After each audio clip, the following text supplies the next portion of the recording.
911, what's your emergency?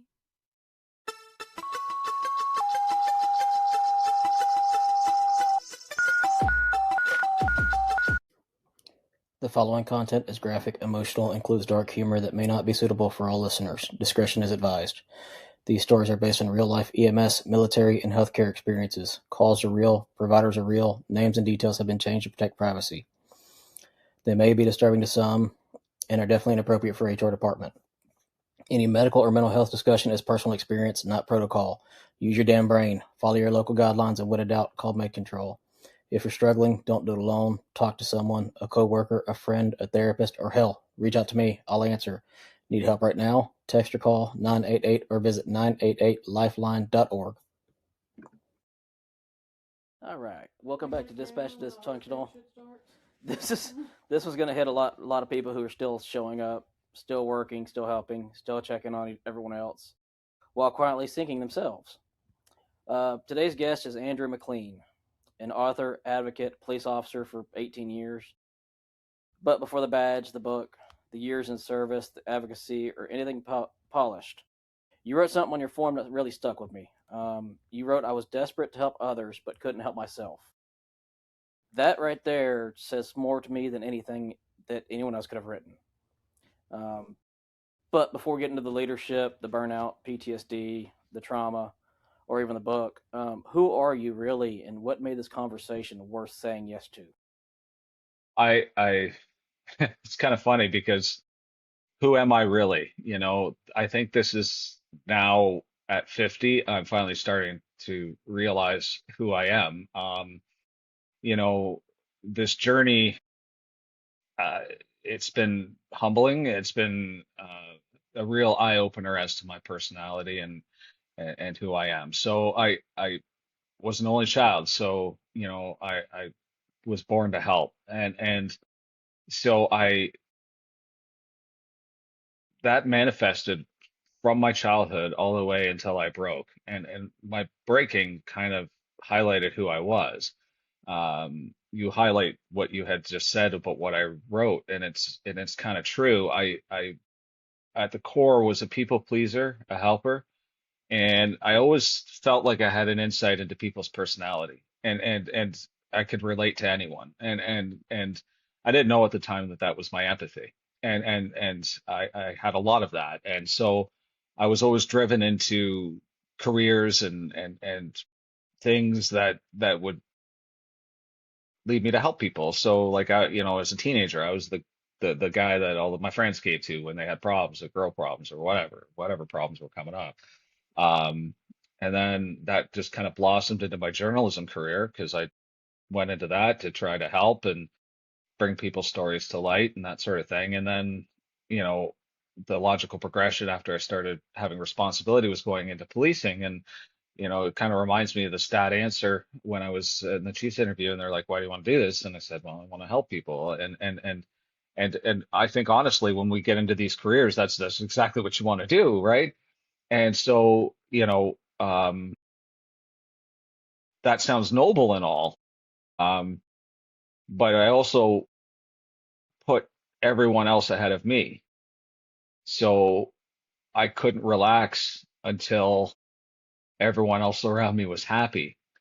And so that was home life, that was family life, that was my social life, that was my work life. And what I didn't know was happening to me is that, each call, each something, I carried a piece of that with me until I finally broke. And so I'm finding out now, right, through this journey that, you know, that noblest of cause perhaps was the cause of my downfall. So that's what's kind of led into my advocacy now and writing the book is that, we can go into this with the noblest intentions, but if you don't pay attention to yourself, I'm a prime example, this is what can happen to you. And it's such an insidious path because you think you're doing the right thing, especially like born of a blue collar family and all of that, that your work ethic is what you are. And so you do your best to be that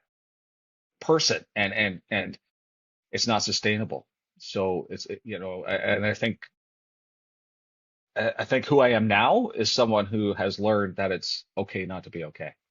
And that That cumulative makes stress gets to all of us, like you said. It builds up, and over time, it starts to make us degrade our own selves, and just the smallest minuscule conversation even will make us go to that breaking point, like you said. The whole point that we got into this job. I know I'm repeating a lot of what you said, but it makes sense in everything you said. Is like you said at the beginning, is we got into this job to help people, and that was the ultimate goal. And I think a lot of us, actually, probably 98% of us, are all people pleasers if we're in this line of work. Um, and so I know you mentioned dark humor before as well. So why do you think first responders trust people who understand our dark humor? Why is it that we couldn't just trust an outside person that says, "Oh, I have dark humor," but they don't know what the fuck they're talking about because they really don't understand it? right. I honestly think that, yeah, who would like dark humor is it's definitely a coping mechanism. But the thing is that we don't trust somebody with dark humor who hasn't walked the walk and talked the talk. Like we've actually seen it, right? So when we have the dark humor, we speak from experience. We know what we're talking about. Like it's like how do you cope with that senseless tragedy you were just at? And it, you know, I would think that the normal person would be kind of disgusted by, our dark humor, to be quite honest. But I mean, for us, how else are you supposed to cope? And so when it comes from somebody who hasn't talked the talk or walked the walk, like it holds no credibility to us. It's almost offensive. And in the safe circles of us, because we're all a brotherhood and a sisterhood, that we can unwind like that without offending anyone, to be honest. Like and it's not even because that's not our intent. Our intent is to just cope. It's not to offend anybody. Yeah, and that seems to happen a lot. Like, I've gotten kicked out of a few places because I'm talking to my family, and my wife understands things, my kids understand it, um, and they have gotten the dark humor in the end. And it's funny to see people that don't understand our lives, how offended, like you said, they become. Hell, we were in a restaurant at one point, and one of the families like, I'm eating here. Okay, well, I'm Yeah, sorry. yeah, I'm talking about my job. Get over it. yeah, yeah. That's Maybe that's that's honestly asshole. like Maybe that's assholish of me to say, but at the same time, if we don't get it out, it does accumulate, and it does. right. You know, And I think honestly, like that's part of my what I'm working on. Honestly, is that's why I don't like public places because not only are you, I don't necessarily say we're not afraid to say stuff. It's more how is this going to go over? Then you start having to overthink what it is you're saying, but you also pick up on other people's conversations. And because that's naturally who we are. We're always scanning, we're always listening, we're always, around. And when you start picking up on other people's conversations, that could be quite inane to anyone else, we might find offensive. And then we don't like it's hard to control that trigger as well. Because again, it's like I often say like hear myself in my brain saying if I'm at the grocery store, it's like, you have no idea what suffering is. Shut up. Like, or just stop the virtue signaling, stop the fake conversations because we can spot it a mile away, right? And it's draining. And honestly, it is. yeah, Um, yes, and so finding that sort of balance is very difficult, I find in public settings. I have like kind of my time limit, and then I got to get the hell out of there because I absorb it all, and we can't help it because that's what we were trained to do. But at the same time, it's like you know, wow. It's just, and then you start going down that spiral of this is what society's become, and then you get angry at that, and then it's just yeah, it turns the whole day around, and then pretty rabbit soon hole. 3 days, yeah, but pretty soon you're taking 3 days to recover from it all, right? Like it's just yeah, no, I get it. Like it's often like we we have a hard time as first responders trusting people who aren't first responders or military or have had to make difficult choices or have seen actual suffering, Yeah, right? and I think And know what true victimhood is. And when people claim to be a victim when they're not, I like what we perceive as not, it's it's frustrating. Yeah. I think that's where, we're all trapped on trying to get our own help or trying to find therapists that understand us. And it's really a trap for us as first responders. We're wired to help others, but we can't get help unless it's one of our own helping us. We run towards our other emergencies. We notice coworkers when they're off. Hell, we carry the public, we carry the team, we carry the shifts. But it comes down to helping ourselves. Um, we minimize it. We minimalize it. We joke about it. We hide it. We all say we're good, and we're not. Um, and something you said too, when people keep shoving this inside of themselves, is you say they slowly sink into despair. That kind of stuck with me because it's true. You keep shoving it down and shoving it down and shoving it down, you are going to cause yourself to go into some kind of despair. It may not be what everyone thinks it is, but you know, so let's start here, I guess. When did you realize that you were helping everyone else while you were slowly sinking yourself? Yeah. I mean, for me, it happens so gradually that you don't almost see it happening to yourself because there's two things at play there. There's one that I'm the leader, I'm this, I'm that. This isn't going to happen to me. It's part of the job, is kind of what goes through your head. So whatever's happening to you, you're right, you dismiss it because it's just part of the job, right? You're nervous going to that call, or you're having a flashback about that dead baby or whatever, thinking that that call is going to turn out to be the same. You're starting to have um, nightmares about certain work stuff. I mean, your nightmares might not have anything to do with work, but all of a sudden that face of the victim is a character in your dream and it turns very horrific.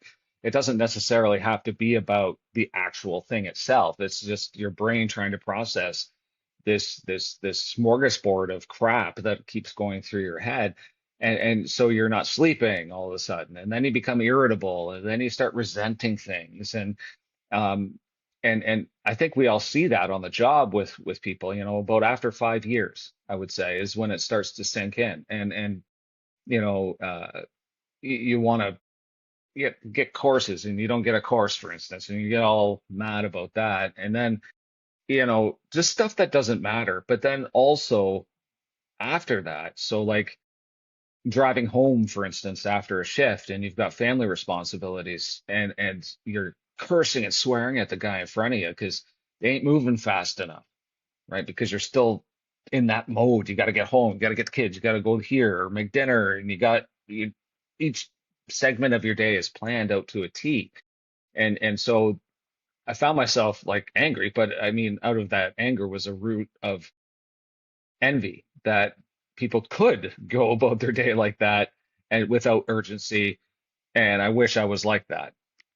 Um, so I started, and then I started disassociating, like the last thing I wanted to do when I came home was make a decision.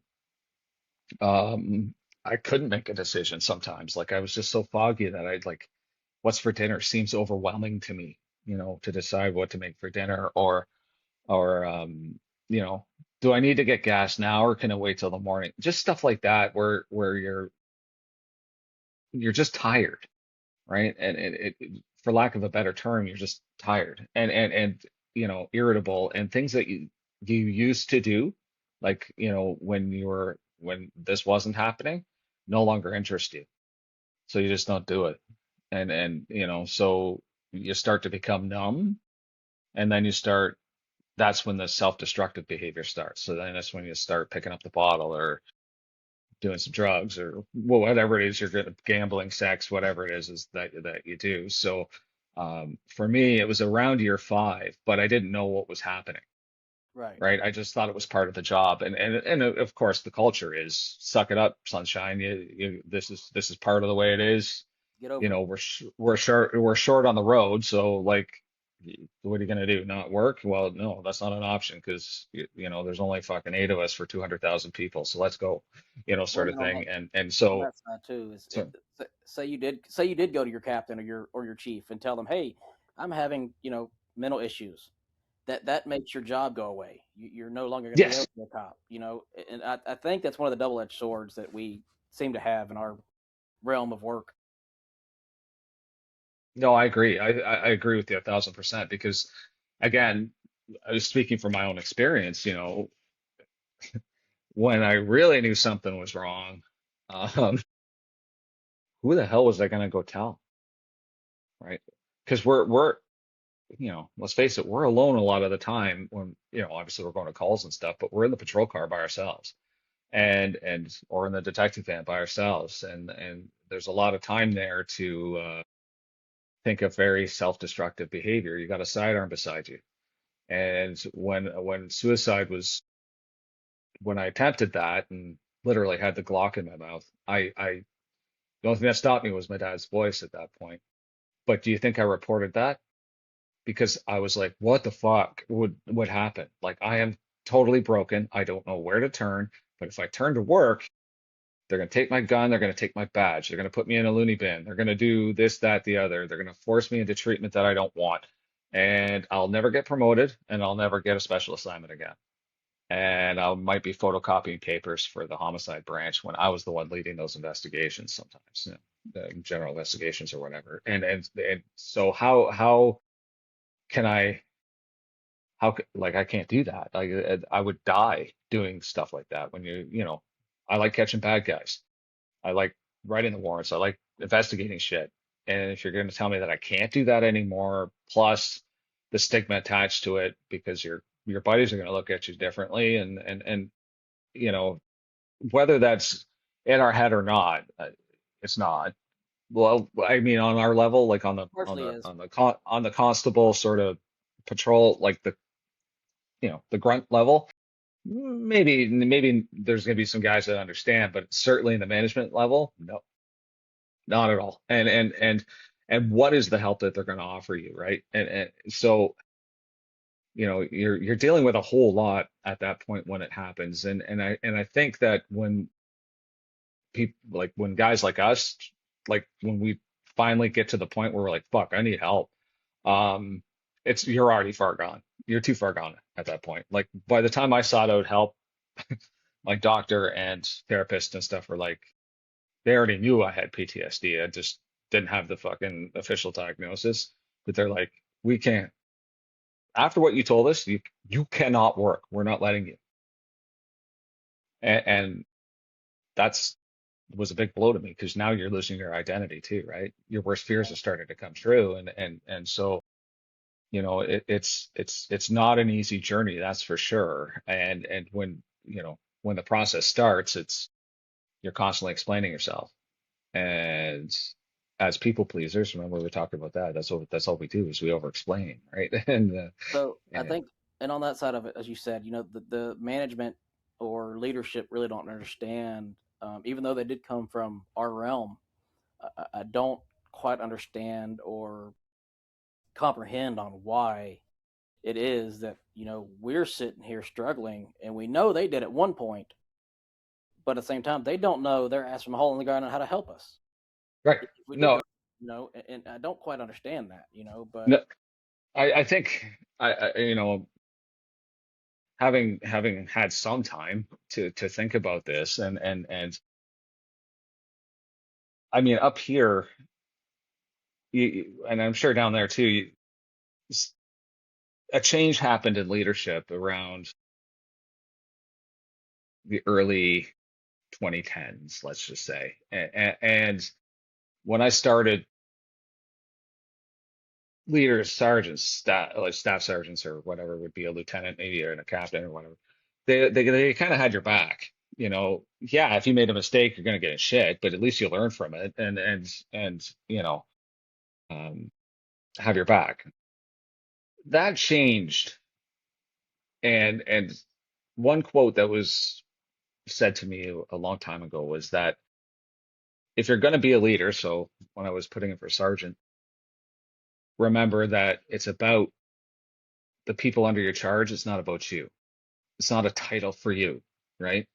And that always stuck with me. I'm a big, big proponent in leading by example, but somewhere along the way, they lost their way in that. And it became a competition amongst the chosen few who decide to progress up.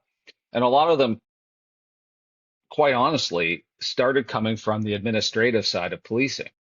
So they didn't really lead investigations. They didn't, you know, they were probably on patrol for a couple of years and then went into something that isn't police related. Like, but they wore the uniform. You know what I mean? They weren't out catching bad guys every day. They weren't in Probably a wore knee specialty pads. branch.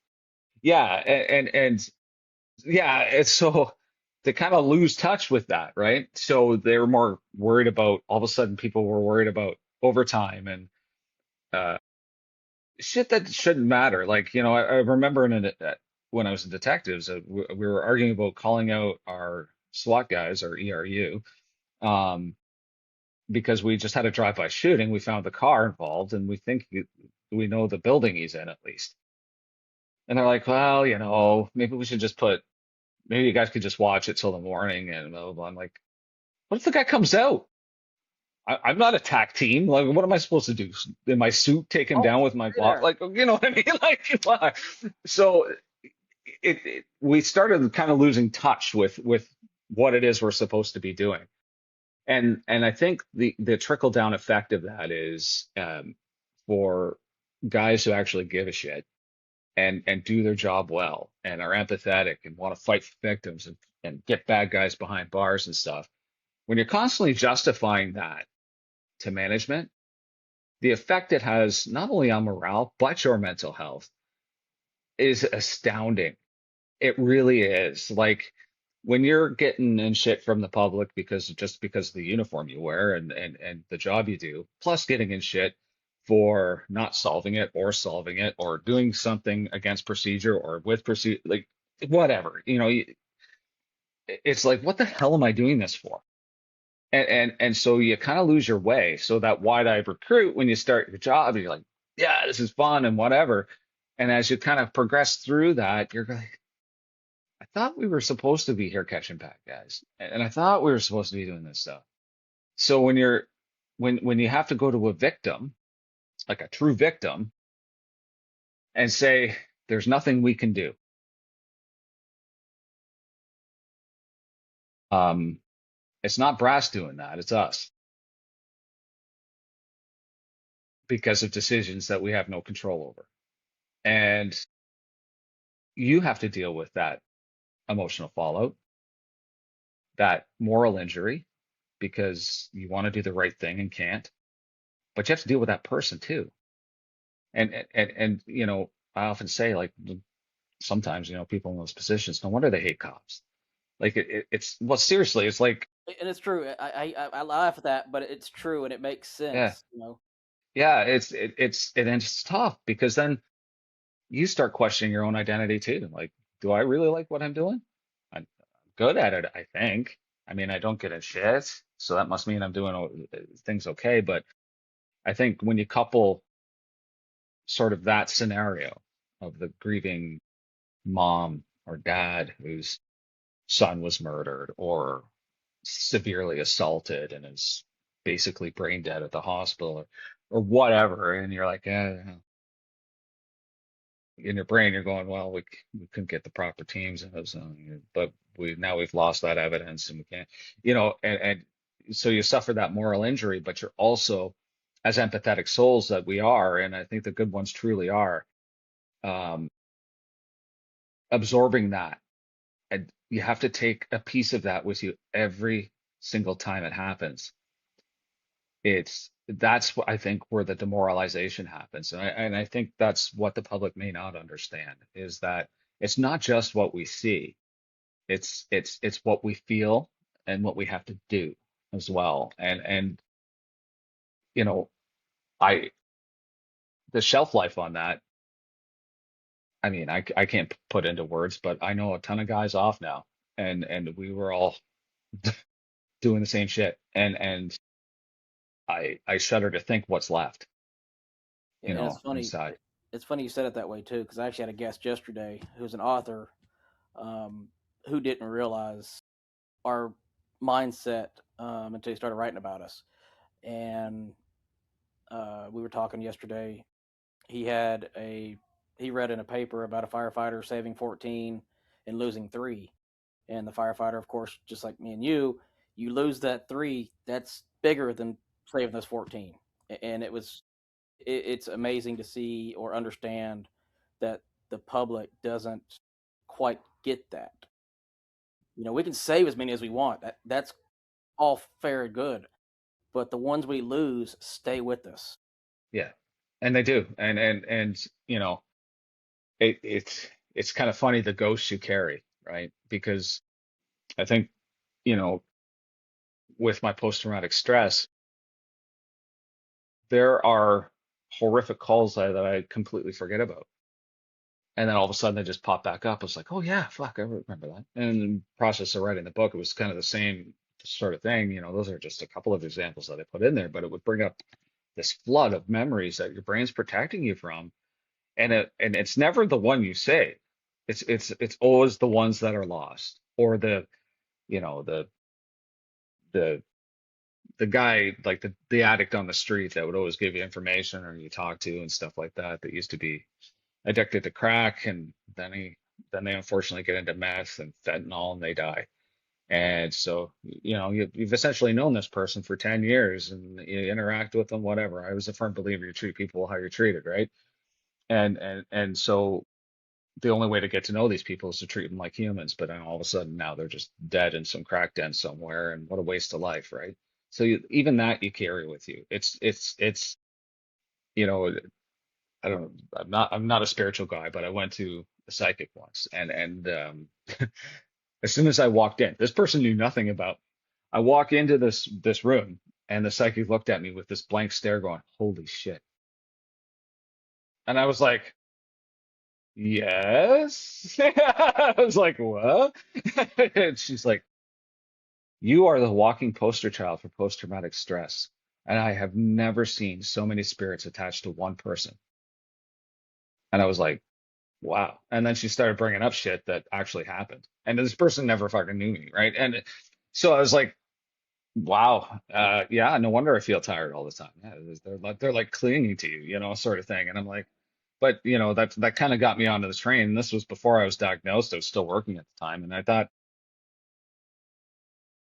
wow, that kind of makes sense because that I used to, after a sudden death or something like that, something tragic, like like an old man Sure. who died in his home, whatever, and his wife is sitting there crying, and you spend the extra couple hours with his widow because they've been married for 50 years, sort of thing.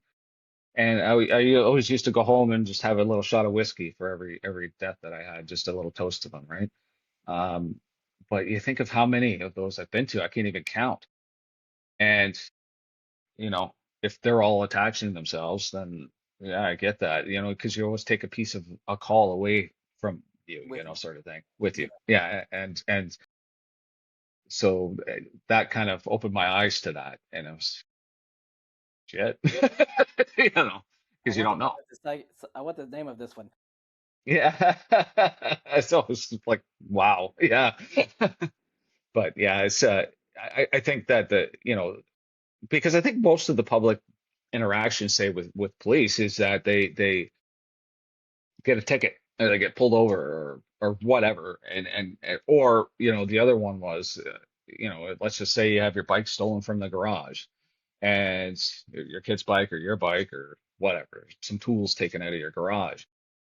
I mean, for us, that's not a very high priority call, right? It's important to you, 1000%, but there's other crap we have to deal with. But what the public doesn't understand is the other crap we have to deal with. So when that salty officer comes to your house and he's not really caring, you don't know what that person came from. That's the problem.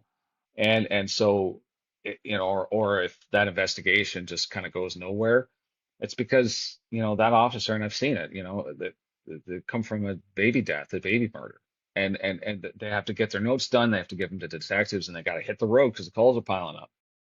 Well, you come from that, and you go to the break and enter into your garage, Um, the shift in mindset on that is it's not a professionalism thing. It's a I haven't processed the last call yet, and don't hear a word you're saying right now. All I can think about is what I just saw. And I think a lot of, again, where I criticize some management in this is that they don't see the forest for the trees on things like that. And I don't understand it because, like you said, they came from where we're coming from, but those guys need some time. Calls can wait, man. Like you got to protect your resources, and the guys in the front are your most important resource. But when we're in the highest risk, sort of highest frequency part of policing, how do you expect them to react? They're not robots, man. Some of them probably have babies at home. It's like, how can you turn that on and off, right? So yeah, part of what I do is I'm trying to at least let the public know kind of where that comes from I'm not sticking up for the bad cops. No, but no cop would stick up Nobody for a is. bad cop. No, And but it's it's quite interesting that you said it like that too, because even on the ambulance, it's the same way for us. We don't mean to be assholes. We we just left a call for Meemaw blown her head off, or little kid got killed, or so we're still trying to process and process. Yep. get it done, and then oh well, you stubbed your toe. I'm sorry. Get the fuck in the car. Yeah, exactly. And I actually said in my book, I think the paramedics have the toughest job in emergency response, to be honest, because you don't have, at least I have use of force. I can, whatever. You have none of that, and you're putting up with that, and you're constantly going stuck at a hospital or whatever, and the calls pile up, and like you said, there is no filter for those calls, so there's like you stubbed your toe. How did this even reach me? You know what I'm saying? Like, literally, there's other people that need my help, and no wonder you get angry, right? But yeah, it's the same in policing, really. Because you have your high priority stuff and you have your low priority stuff, and then the low priority stuff might wait 1 or 2 days even. And by the time you get there, and man, you want to deal with a unhappy customer about that, like it's my fault. Like, you know what I mean? It's like, I, write your counselor then. Like, people were always shocked when I told them because I got to a point where I just said, there's 8 of us in this population of 200,000. This is my call screen. Come and take a look. Look at my call screen. This is why it took 2 days for us to get here, and they'd be shocked. Shocked. They're like, fuck, I thought there'd be like 30 cops in this city. No, there's 8. No. If we're lucky, yeah. So, yeah. And that is amazing to me. I did policing for a year, and I just could. It wasn't for me. I liked it, but at the same time, I'd rather do the medicine side of things, because I don't know. It was more of a. I get more of an adrenaline rush from the not knowing what I'm running into compared to, oh, we're going on a high speed chase, woohoo! That Hmm. that Hmm. was fun. I mean, it was fun, but it wasn't the same adrenaline, and like you said, the difference is, uh, to explain to the public is tremendously astronomical. Because I remember actually during FTOs is we had to wait, like you said, 5 days for someone's bike was stolen, but Yeah, they were investigating an arson. So that's that right. kind of takes priority. That's right. and Exactly. And yeah, and it wears on the people doing the job because, we've seen the the ones that do the job and then the ones that don't. And it really that's why, like I said, I don't stick up for the bad ones because, you know, not to say that I've worked with a lot of them, but I have worked with bad there are ones, a few. and there are a few, and it gets tedious and it gets annoying after a while when you're picking up the slack all the time, especially when you're starting to go through whatever it is you're going through, the PTSD or the whatever you're going through, and not even realizing it's happening to you, and then it yeah, it takes its toll, and at some point any human's going to blow up, any human's gonna crack up or do whatever, and when you think you're not the person that it's going to happen to, and it does, it's one hell of a rude awakening, that's for sure. That's the So truth. And you know, that's kind of where I was going with this next one right here too. Is, you know, what in you changed first when you noticed that you were starting to get burnout? Was it your sleep, your mood, your patience, anger, motivations, or even hell, your relationships?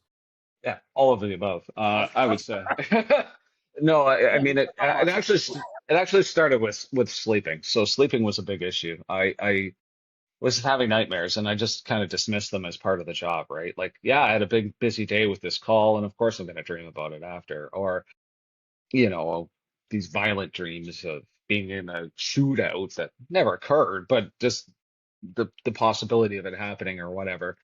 And then just really screwed up dreams. Like, I'd be playing with my kids in a playground, and a plane would fly over, and the plane would explode in the air, and there'd be body parts flying everywhere. You're like, nothing I've ever experienced, but just but the fact that they were so vivid and real that I would wake up still in that dream, right? Like that is happening. And that still happens to me to this day. Like, I often dream about work, and I'll get up and start to get ready for work. And I remember once I woke up with a start, and I basically ran into the wall of my bedroom, and because I was locked into this dream, right? Like so I just thought, well, whatever. But it was when I started just being numb. Like I was numb. I just didn't feel anything. I didn't feel like I was part of myself. I would feel my emotions, but it was like I was on the outside looking in. Like nothing really excited me anymore. Big avid sports fan, didn't really watch them anymore. Um, you know, anything that would give me joy, golf, fishing, all that stuff that I used to do, never did anymore, and didn't really feel like it. And so I would find myself zoning out, like playing on my phone or watching TV or something, and you know, my kids might say, "Dad, Dad," and then I would snap Yes. out of it. Yeah, exactly. And so. Um, yeah, I mean, relationships, I don't, I don't think that affected much. I mean, I am divorced now, but that's a different story. Like that, Yeah. Well. we're people pleasers and tend to marry people who want to be pleased all the time. So that was one thing. I never slept, and I never thought I started feeling this feeling that I was never good enough. Uh, Not only in my relationship because I was told so, but also at work. Yeah, no, yeah, that's a topic for a whole nother thing. But It's a little toxic there. yeah, well, that's why I put it in my book, right? Because it's like, obviously I don't name my past relationships and stuff, but I just wanted to put it in there that it does happen, and it's okay that the flip can, or the script can be flipped, and sometimes the abuser can be female, and the victim can be a male, and especially in our line of work, because honestly we just want to seek peace, so we'll do whatever it takes to just have some goddamn peace, even if it's 15 minutes in a day. So that's what we will do, and it's not good. Right, like I it's. wonder if that's one of the reasons we have such a high divorce rate. Well, exactly. I honestly think that. Like, it's. I know, like, I mean, divorce is just like a word you throw out there now. Everybody I know has been divorced, right? But it's I think amongst the guys that I used to work with that are divorced, a lot of them are really good guys, and we've all worked with the pig, right? Like the womanizer, the guy who cheats on his wife all the time, drinks, does all that shit. No, most of the divorces were pretty solid dudes that didn't engage in that kind of thing and just wanted to be a good guy. And I think, as we talk more about men's mental health too, especially because I'm a man, but I don't want to speak for women, but um, naturally we're providers, protectors, and all of this, right? So when we step outside of that realm, or when that takes over in the marriage, we want to do everything in our power to save it. And I think, you know, it takes it goes against the grain to say this can't be saved, and it takes a lot out of dudes, like, and good ones, like, I've yeah, like I've seen it, I've experienced it, and it's not fun, man, because admitting defeat for us and first responders is not an option. No. So And that's like you said earlier, your numbness, that probably plays into that factor in the end. Is, do we become numb to our own feelings, and do uh, we mistake our numbness for strength? yes, and I think that we do. I think it's definitely like again, I've learned since then that it's a coping mechanism and all that. But at the time, it's self-protect. It's all about self-protection.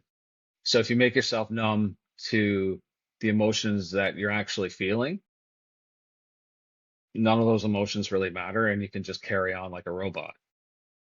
Unfortunately, you carry on like a robot. So you've lost that gift of empathy. You've lost that passion to give a shit about your victims and stuff at work. You've lost your passion about self-care. You've lost your passion about eating. You've lost your passion about pretty much everything. So that leads to if you can't help yourself, then you're no good to others. And really, when you're like that and you're still working, you are no good to others, including your team, because somebody's got to pick up your slack somewhere, or you're going to make a mistake, and management ain't going to have your back uh, when you make a mistake in that kind of state of mind. They were not going to have your back anyway if you make a mistake on duty, but especially, you know, if you make a mistake in that frame of mind, it's all on you. So, Very true. have if you didn't already know that out there, that's your number one reason to get help for yourself is you think you're going to be letting down your team by not doing it or by doing it and maybe taking you off the road for a while. You're living But life by not asking. you staying on there is think of it as almost selfish because it's you're not protecting anyone at all, and you're gonna make a mistake, and your name's gonna get in the newspaper, and it's not gonna be a good story for you. And you know, like there's never a good cop did something wrong story in the news. It's That's true. that's the only time we make the news, right? So you don't want to be that guy. You don't want your name out there like that. So save yourself the trouble, get the help you need, and and be serious about it because if you kind of switch your thinking on that and make that the priority, maybe you'll think about getting help a little differently too. Yeah, and that goes back to your PTSD, I think, and the trauma that we have, and it's important because to me, a lot of people throw those two words around simultaneously like they're nothing, um, eh, because people don't quite understand the true meaning behind it. If you're in the military, you're not first responder, you don't actually have true PTSD type deals. I'm not saying other people don't, but if you don't have the PTSD, you're not going to understand what PTSD truly is. And it is from our traumas that we've witnessed, that we've dealt with. Um, and again, I'm not just saying that military and first responders have it. There are people out there that don't have never had, service related crap happen to them that have PTSD. So anyone going to jump on me for that? Please don't. It's not always a dramatic thing. It's sometimes it looks like we're just being short at the house with our wives. As you said earlier, we're not sleeping. We're getting angry over nothing. We're feeling the numbness. We're avoiding everybody, wanting the quiet, but also hating the quietness at the Yes. same damn time. Making the dark jokes instead of saying the honest things. For instance, hey, that baby made me feel bad, or instead of, we make the joke of, oh, well, that poor little thing just fell off the tree, or whatever. Yeah, it's just our way of coping, and so on that side of things, what did that look like for you in real life before you noticed it was actually the PTSD kicking in? Um, well, it I think before my break, I really started feeling like I lacked a purpose. I was starting to get confused as to what my purpose was at work. Gotcha. Um, because we were constantly told one thing, but they were doing another. And I started really noticing the virtue signaling change. So the message to the general public was, you know, look at how inclusive we are. Look at all of this stuff. And while that's somewhat important, so is fighting crime. And I thought we were supposed to be a neutral party. So we were just it just had felt like we lost our way. Let's just put it that way. Gotcha. So under that backdrop, I left my detective branch because of circumstances. They were moving our unit to another town, which was about an hour and 15-minute commute from where I was living.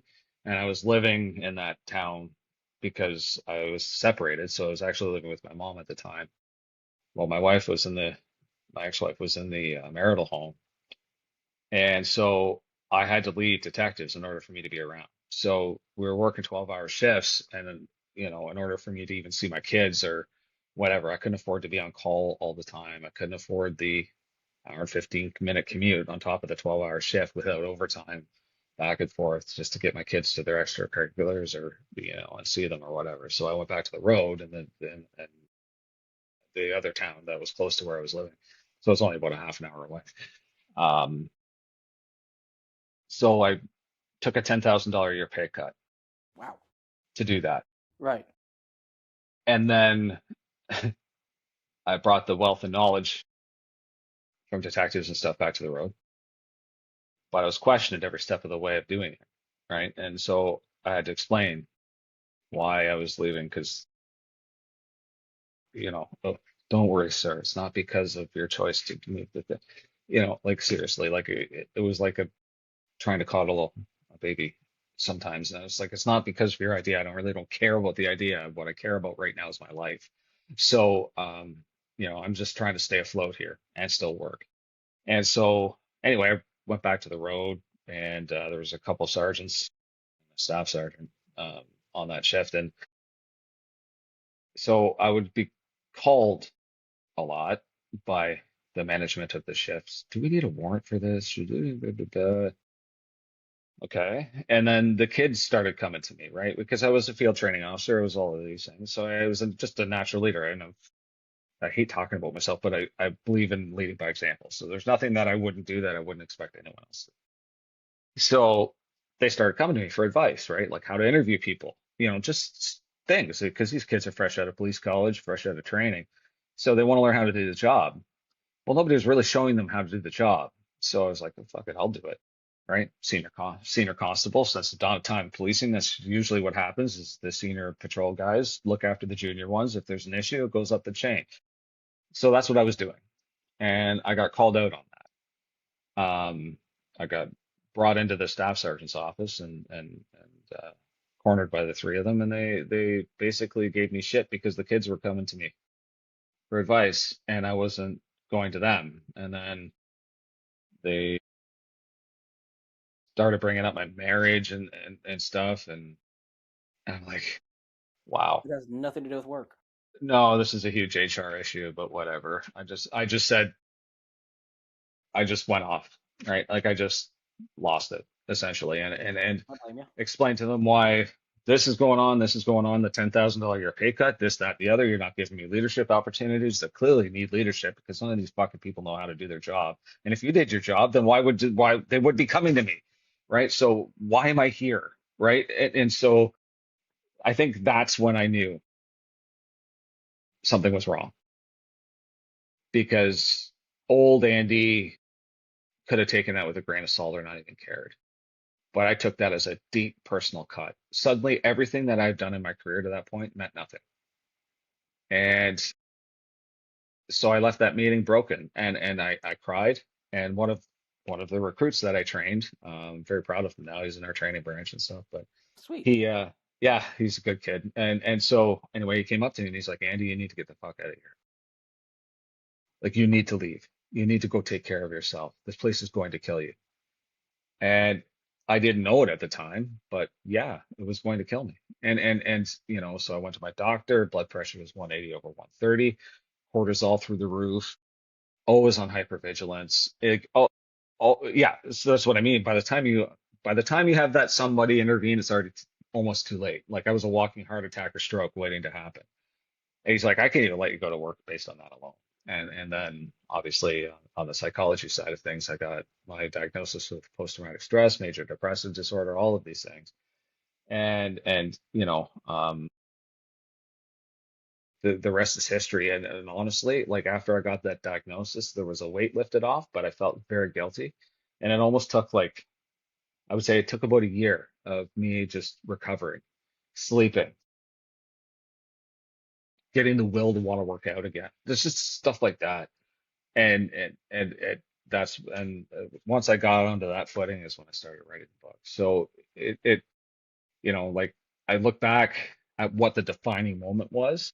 That was the defining moment. Now, leading up to all of that, there was a ton of other defining moments, but that was the major one. Like, I had the Glock in my mouth, and Right. and and I'm glad that that did not happen, because we would not be having this conversation today. And this is a well, good this con- is the message. This is one message I'm trying to get out too, is that I didn't tell anybody about what I was going through before even that happened, right? So trying to report that would have been like, fuck, like, the alarm bells that would have gone off at headquarters if I had said anything that was going on would have been, my career would have been sewered.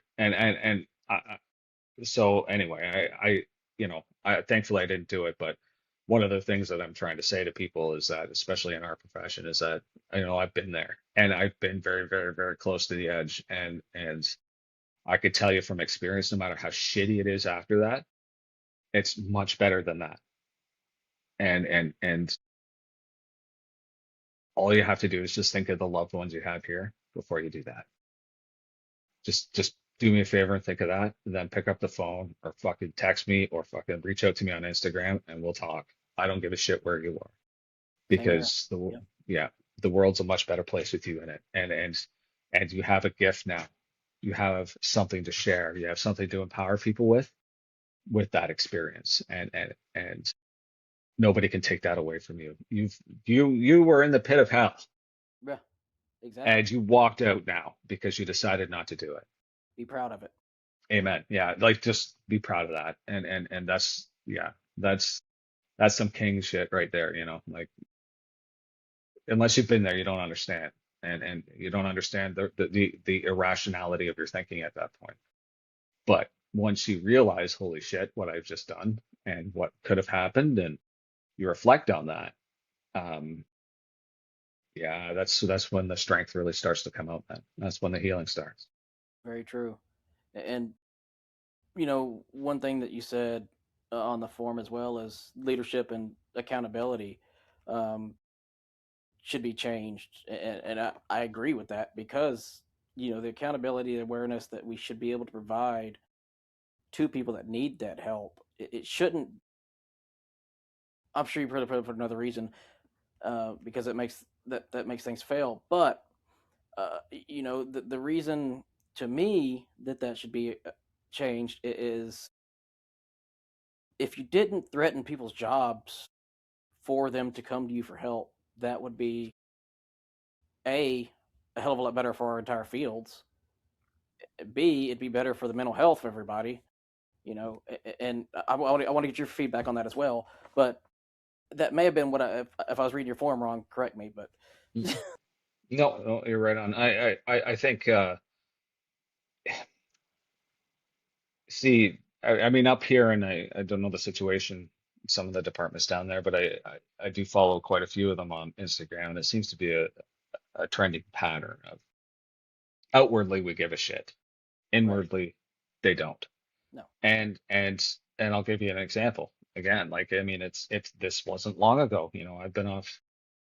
I was diagnosed in 2021, so this may have been in 2022 or something like that. But anyway, a friend of mine who had just returned from being off with PTSD, he uh, made his supposed recovery, and they put him back to work.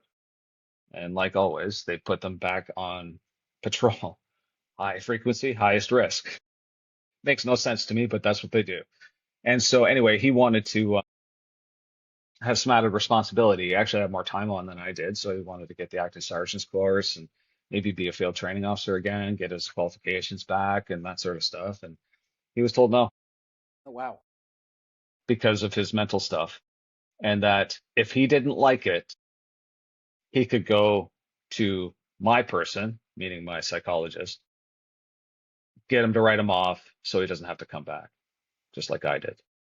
Well, that's That's what fucked he was up. told. Yeah, dude. Like, and so that's another reason why I'm doing what I'm doing, because I kind of got my fire going, and I learned about this kind of during my recovery, but as the fire was starting to build, and it's not shocking to me that that occurred, because the the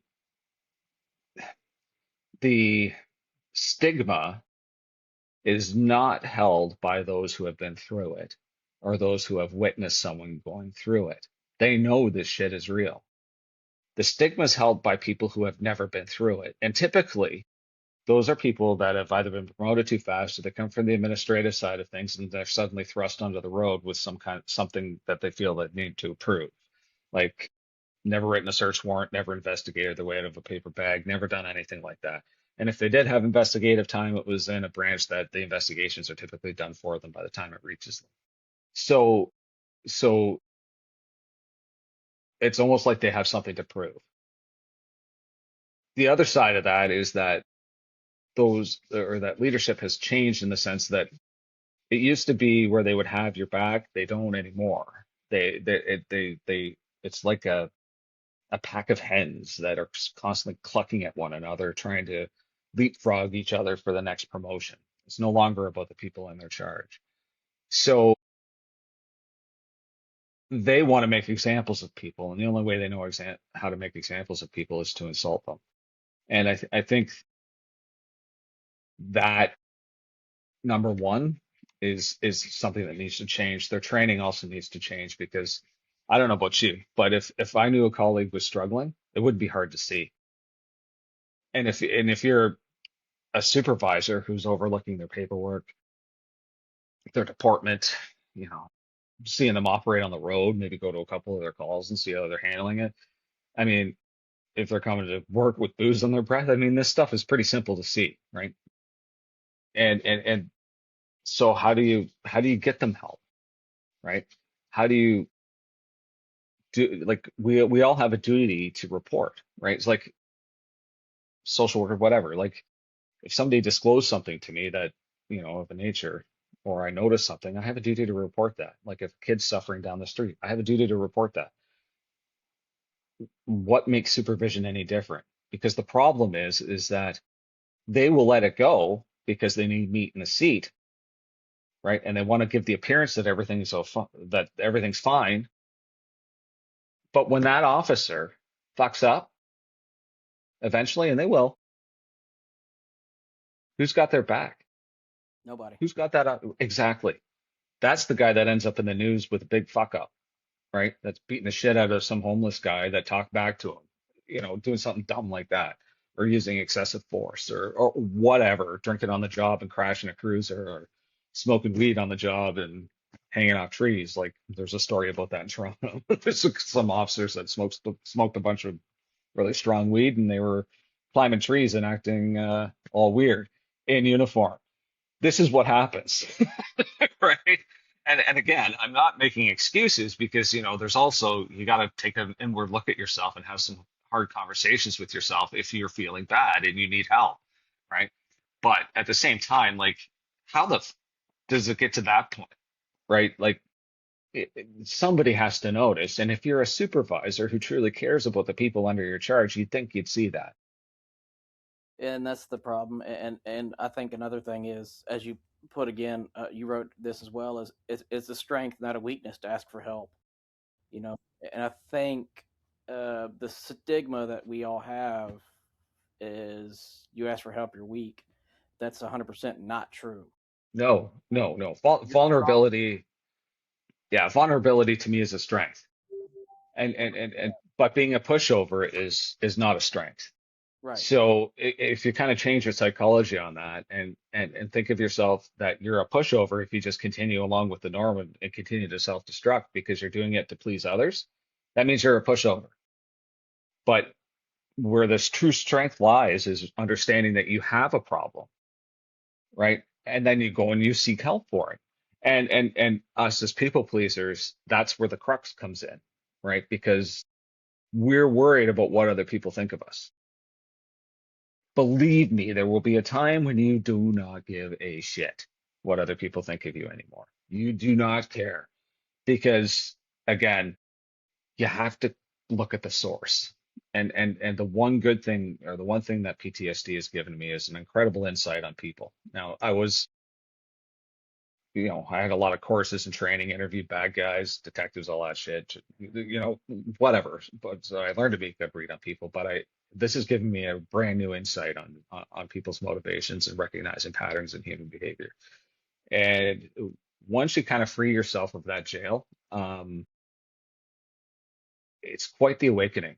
And I don't know how to describe it, but it's just all of a sudden nothing really matters. You're like nothing that's frivolous matters anymore. It becomes, oh well, Right. you Good know, point like, almost.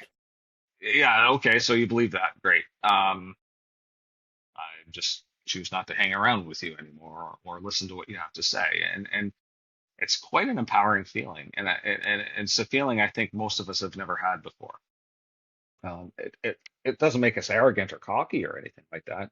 Maybe it comes across as that to some people who seek attention, but I think it's about boundary setting, to be quite honest, and we've never really set those boundaries with anybody, including our work. And so once you finally learn how to do that, it's quite incredible. Yeah, like so yeah, like it's it's it's just it's about a reprogramming of the way you see things, and your true friends are always going to have your back. So honestly, my circle, I learned who's important and who's not, and I govern my circle accordingly. And it is what it is. And the one thing is that the PTSD is never going to go away. You just learn to live with Right. it, It's right? manageable, but it's So never going to go away. yeah, And but it's a long road to get to where it's manageable, and it's a tough road. It's a self-reflective road. It's a road that you have to be willing to go down and ask yourself some serious questions, to be truthfully, brutally honest with yourself, and you know, be open to change and understand too, you're not alone. That's right. the other thing. Like that's the other That's very, insidious thing. and Yeah. that and that's to me, like my podcast is my outlet for this. And your book is probably yours as well, to help everyone be aware of your journey, and be aware that you did survive. And it's a tool that you're using to help teach others. That's tremendous. I guess on your book, is this, did you start writing it to help relieve yourself, or was it to help show others of what can happen in the end? I think a bit of both. It's actually my therapist suggested that I should start putting Wow. some of this shit on paper, and so I had an English degree, and I was a journalist, so I knew how to write. So I thought, Lucky. okay, yeah, like honestly, it was kind of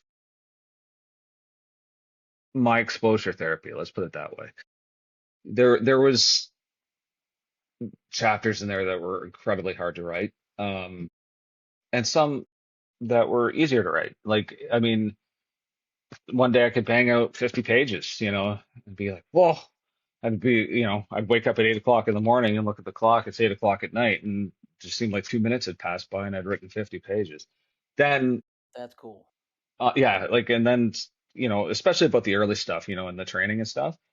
But then, there was other things about certain calls and the chapter about my father and stuff that uh, took a lot longer to write. I would write one page and be completely exhausted for 2 days, and then I would get back at it and kind of plug my way through it. And yeah, and then like all of a sudden I was done, after about 6 months, and I was like, well, now what? Right?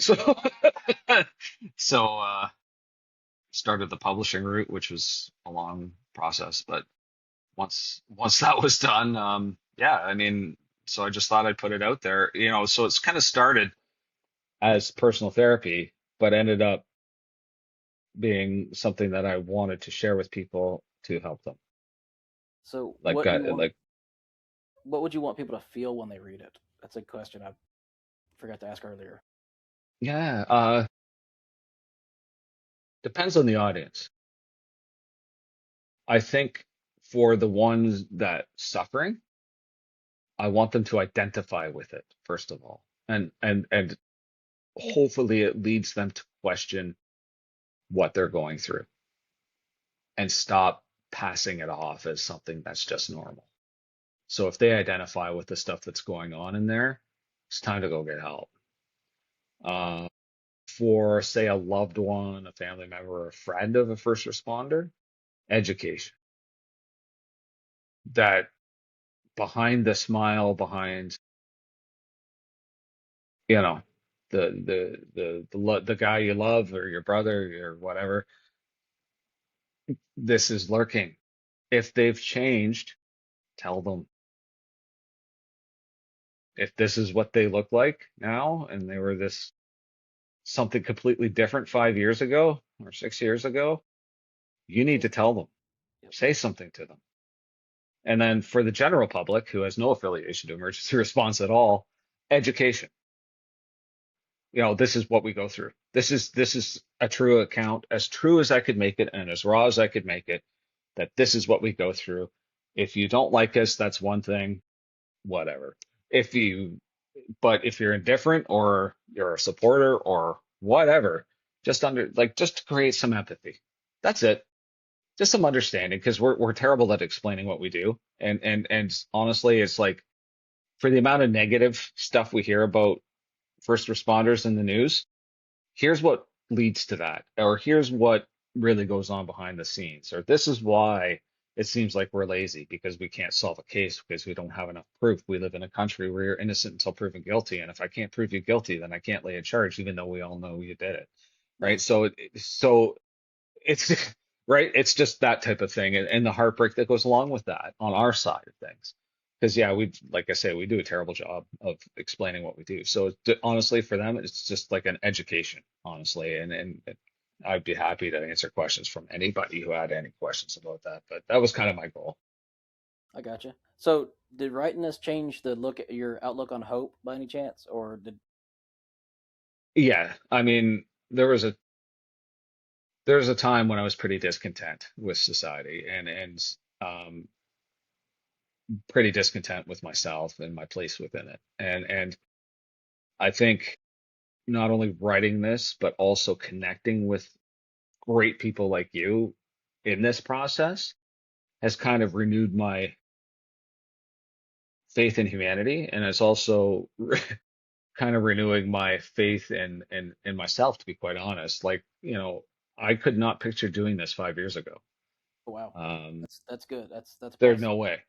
Yeah, there's no way. And it's kind of given me a purpose. And since I can't police anymore, which was very important to me, and I love my job, but I can't do it anymore. I'm not allowed. They've medically retired me. It is what it is. I needed a purpose, and so I've done my part for the general public, and now it's time for me to fight for people who are in first response and may not be able to fight for themselves. And fight for yourself at the same time. Yeah, exactly, exactly. Bring the So reality forward. yes, sir. So if there's a responder listening right now, on shift or off shift, still answering calls, still helping people, still checking on everybody else like we always do, still making the dark jokes, pretending they're okay, but privately, like we all have, feel themselves slowly sinking. What do they need to hear from you today? Well, if they're at all feeling off, um, you need to start researching therapists that specialize in first response. Because in today's world of technology, you could find one in a half a country over and do it over like what we're talking right now. Because you need that professional third party opinion, right? Because you're never going to say, yes, I'm sick. I'm not, I'm injured. No, you need that third party and follow their advice and be honest. Be honest Biggest thing. with what's Yeah. happening to you. Yeah, don't water it down. Be honest. Uh, the other thing I would say is go to your doctor. If you're not doing your regular health checkups, go get your blood work done. Go get your blood pressure taken. Like if you're operating on high cortisol, and the one thing I didn't mention is just take it from me. I didn't go to the doctor at all when I worked, ever. And the first time I went to the doctor was when he told me my blood pressure was 180 over 130. If I didn't go to the doctor, then I would have died. But as simple as that. I couldn't have lasted more than 6 months with blood pressure like that. There's no way. Yeah, that's true. And so then I have my blood sugar taken. I find out after losing 60 pounds in this journey, I have type 2 diabetes. Wow. Right. And Tough one, then so I have high. I feel you. Well, I had no idea. My blood sugars were like 11 when I got my blood done. Yeah. And then high cholesterol and hips ache. And it's all because of high cortisol.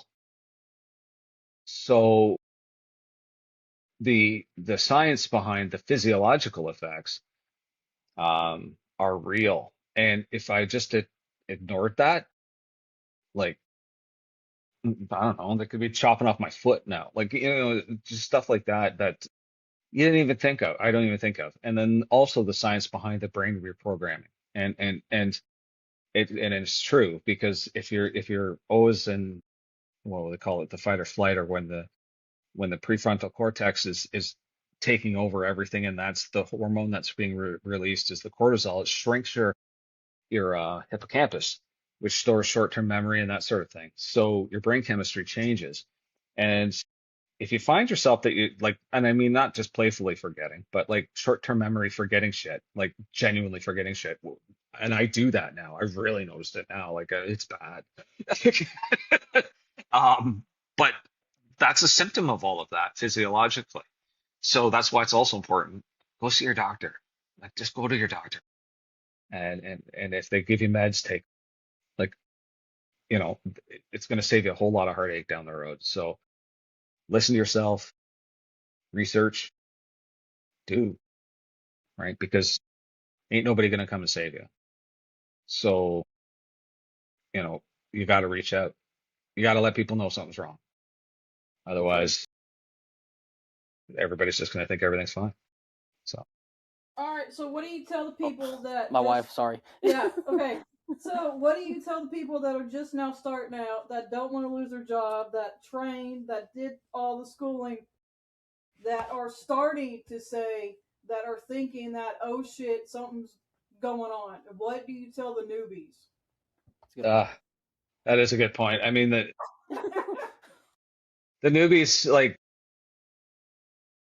because most of our trauma, most of our trauma is accumulated, right? So if they're if they're just starting out and starting to feel that way, the first question that they got to ask themselves is this job for me, right? Because if it's not, there's absolutely no disrespect that I've ever encountered where someone has left the job just because they're like, this is not what I expected and I didn't want to do that. Like kind of like your story there.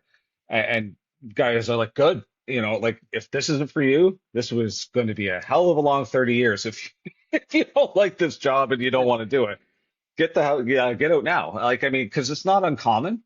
Like I've seen it quite a bit. And so they go through all the training and everything, and they're like, wow, this sucks, and they go and start something new in their life.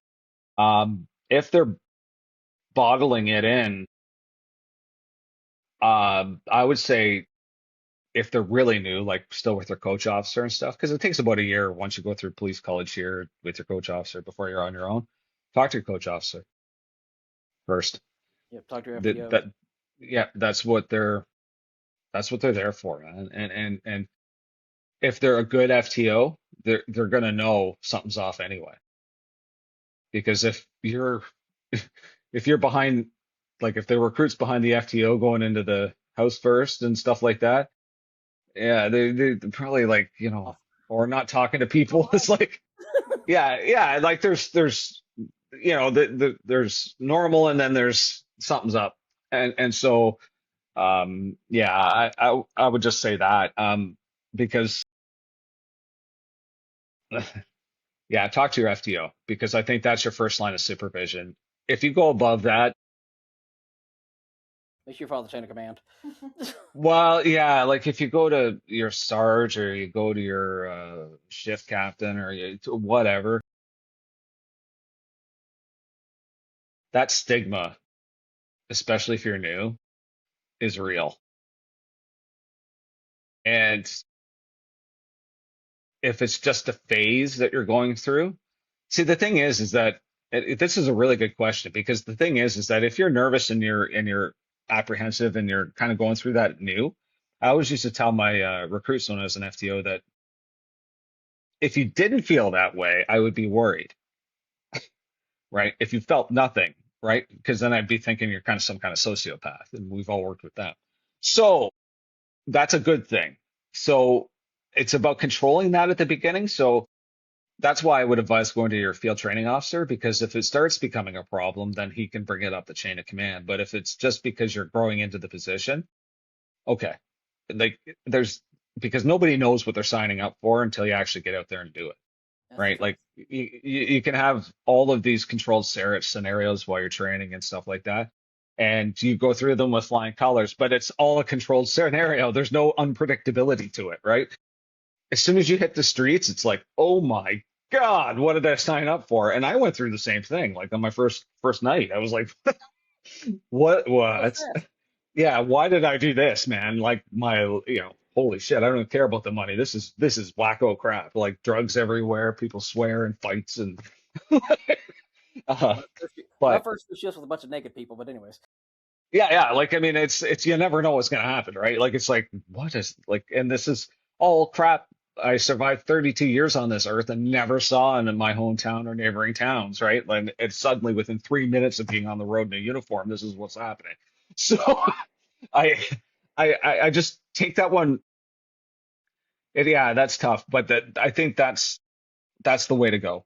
Talk to your coach officer and your field training officer about that, and because our conversations that I used to have with my FTO and I had as an FTO were conversations. What happens in the cruiser kind of stays in the cruiser, and that way you can actually talk about stuff that matters. Make sure the body cam is not on during this conversation.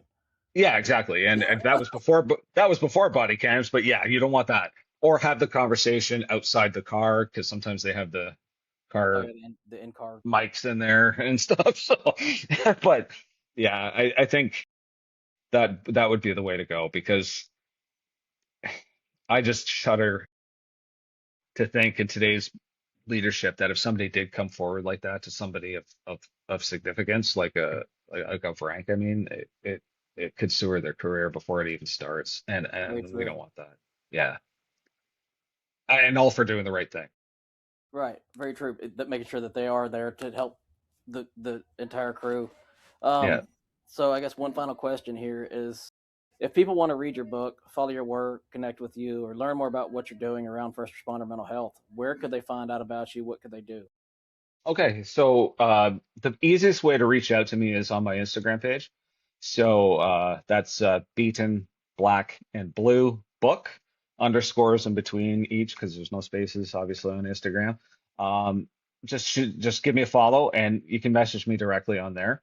There's also a link to my website on there as well, where you can get the book. But the book is also available on Amazon.com. And if you just search up Beaten Black and Blue, Journey into the Light, or Andrew McLean, it should come up and it'll be right there. Andrew, I appreciate you coming on, telling everything that you told today. This conversation's not just about police work; it's about burnout, PTSD, trauma, recovery, leadership, accountability, hell, awareness, and what happens to the people that are built to help but don't know how to get the help. And you said first responders get one thing right more than we admit, and that's our desire to help. And I think that's the heart of this episode. The desire to help is good. That's the desire we had, and why we answer the call we answer, why we check on our coworkers, why we keep showing up to every damn call we show up to, even though we're completely exhausted, as we were saying earlier. But if we were to turn the same care inward, that might build a culture that leadership may not be happy with or honest about. We can't keep pretending that it's fake. The goal is to stop everybody from sinking, and not let them not make it back. So you want to leave people with this episode. You want people to leave this episode with hope, and that's what you said in the forum as well. I think that's what this conversation is going to give them. It's not easy hope, not fake hope, but it's the kind that stays. And you can ask for help, people. You can get recover. You can rebuild. You're not weak for needing support. And your story is not over just because you hit a dark chapter in your life. Always remember that. As Andrew said, he came close to it. I've came close to it before. But before we close, what's the one thing you want people to remember after this episode ends? That your life is important, and you deserve to be happy, and you deserve peace, right? And go seek it out if you don't feel it. Awesome. That's it right there. So that was Andrew McLean, author, advocate, police officer for 18 years. Thank you for being here, and thank you for trusting us with your story. Oh, no, thank you very much for the forum and the opportunity. That was a great conversation. Appreciate it. Yes, sir. Let me go ahead and hit stop real quick. Small victories. If you think it's too heavy to say it anyway. It beats a eulogy. You don't have to apologize for surviving however you can. You're not the reason things are heavy. You're the reason they're still moving. Need support right now? Reach out to me. Reach out to somebody. Text or call 988 or visit 988lifeline.org. You're not alone. Not in this job. Not in this fight. Want to share your story or connect? Visit critical-run.com or message the Facebook page, Dispatched and Dysfunctional. We're building this for you, for them, for all of us.